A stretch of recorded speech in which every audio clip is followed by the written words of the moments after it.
મિત્રો, આ વિડીયોમાં આપણે ધોરણ 6 ના વિદ્યાર્થીઓ માટે સ્વાધ્યાયન પોથી ભાગ 6 વિષય સંસ્કૃત, એમાં એકમ છે 8મું જન્મદિનોત્સવ.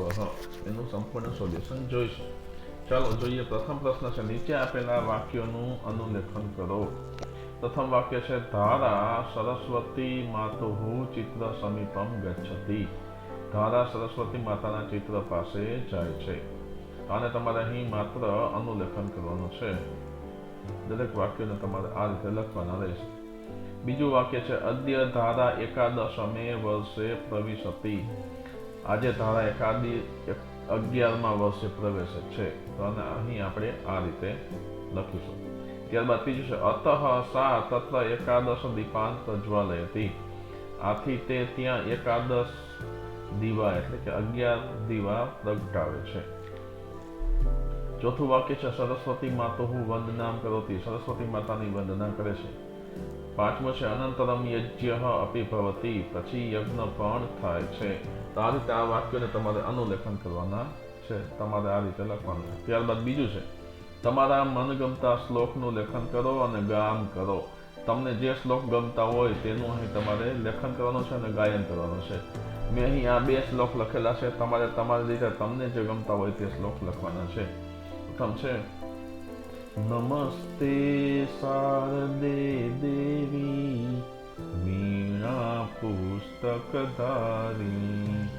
વિદ્યારંભં કરિષ્યામિ પ્રસન્ના ભવ સર્વદા. બીજો શ્લોક આ રીતે મેં લખેલો છે, ગુરુર્બ્રહ્મા ગુરુર્વિષ્ણુ ગુરુર્દેવો મહેશ્વરઃ ગુરુર સાક્ષાત પરમ બ્રહ્મ તસ્મૈ શ્રી ગુરવે નમઃ. આવા કોઈ પણ એક શ્લોક તમારે અહીં લખવાનો છે.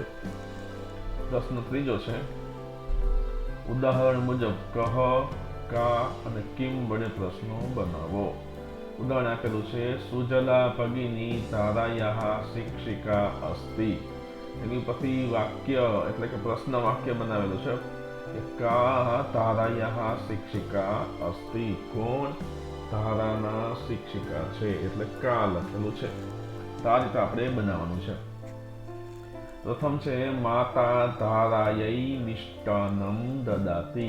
માતા ધારા માટે મિષ્ટાન આપે છે એટલે કે ધારાને મિષ્ટાન આપે છે.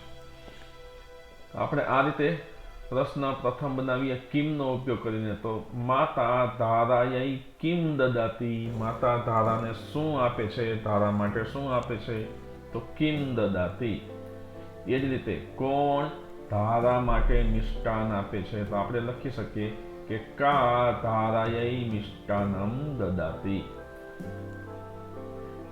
બીજું છે, ધારાયાઃ સખી મમતા અસ્તિ. ધારાની સખી મમતા છે.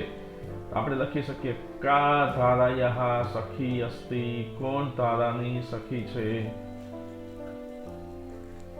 ત્રીજું, આચાર્ય જન્મદિનસ્ય શુભાશીષમ દદાતિ. પ્રશ્નાર્થ વાક્ય આ રીતે આપણે બનાવી શકીએ, કહ જન્મદિનસ્ય શુભાશીષમ દદાતિ.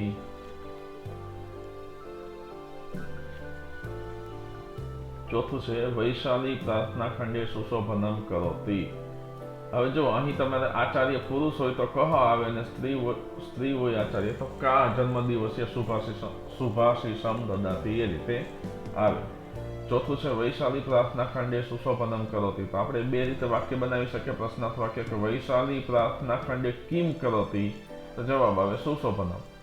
પછી કોણ પ્રાર્થના ખંડનું સુશોભન કરે છે, તો કા પ્રાર્થના ખંડે સુશોભનમ કરોતિ, તો એનો જવાબ બને વૈશાલી. તો આ રીતે આપણે પ્રશ્નાર્થ વાક્ય બનાવવાના છે. ધારા શુભ સંકલ્પમ કરોતિ. ધારા શુભ સંકલ્પ કરે છે. તો કા શુભ સંકલ્પમ કરોતિ. ધારા શુભ સંકલ્પમ કરોતિ.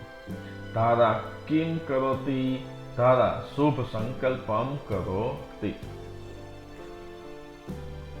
પ્રશ્ન ચોથો છે, પોતાનો પરિચય આપો. તો અહીં તમારે મિત્રો તમારો પોતાનો પરિચય આપવાનો છે કે મમ નામ ખાલી જગ્યા અસ્તિ. કે મમ નામ, અહીં તમારે તમારું નામ લખવાનું છે. મેં અહીં એક વિદ્યાર્થીનું નામ લખેલું છે દેવ. તો મમ નામ દેવઃ અસ્તિ, તમારે તમારું નામ લખવાનું છે.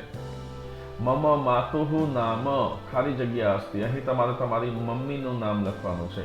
આ વિદ્યાર્થીની મમ્મીનું નામ છે વીરી બેન, એટલે લખેલું છે કે મમ માતુઃ નામ વીરી ભગિની અસ્તિ. ત્યારબાદ દેવ હોય તો દેવ લખે છે કે મમ પિતુઃ નામ ધનજી ભ્રાતઃ અસ્તિ, તમારે અહીં તમારા પપ્પાનું નામ લખવાનું છે જે હોય તે. મમ ભ્રાતુઃ નામ, એને ભાઈ નથી પણ તમારે તમારો ભાઈ હોય એનું નામ લખવાનું છે. સુરેશભાઈ, મહેશભાઈ, જે તમારા ભાઈનું નામ હોય તે અહીં લખવાનું છે. મમ ભગિન્યાઃ નામ મનીષા ભગિની અસ્તિ, મારી બહેનનું નામ મનીષા બેન છે, અથવા તો તમારે તમારી બેનનું નામ લખવાનું છે. મમ ગ્રામસ્ય નામ ખાલી જગ્યા અસ્તિ, અહીં દરેડ છે તો દરેડઃ અસ્તિ, તમારે તમારું ગામ લખવાનું. મમ જનપદસ્ય નામ જામનગરમ અસ્તિ, મમ તહસીલસ્ય નામ જામનગરમ અસ્તિ. મમ કુટ ક્રમાંકઃ 5 અસ્તિ, તમારો ક્રમ નંબર, રોલ નંબર લખવાનો છે. મમ સંસ્કૃત શિક્ષકસ્ય નામ કિરણકુમારઃ અસ્તિ, તો આ રીતે તમારે તમારો પરિચય સંસ્કૃતમાં આપવાનો છે. ત્યારબાદ 5મો પ્રશ્ન છે સ્વસ્ય વર્ગ શિક્ષકસ્ય પરિચયમ દદાતુ, તમારા વર્ગ શિક્ષકનો પરિચય આપો. તો ધોરણ 6 ના વિદ્યાર્થીઓ છે એ પોતાના વર્ગ શિક્ષકનો પરિચય આ રીતે આપી શકે કે મમ વર્ગ શિક્ષકસ્ય નામ કિરણ કુમાર અસ્તિ, અહીં તમારે તમારા વર્ગ શિક્ષકનું જે નામ હોય તે લખવાનું છે.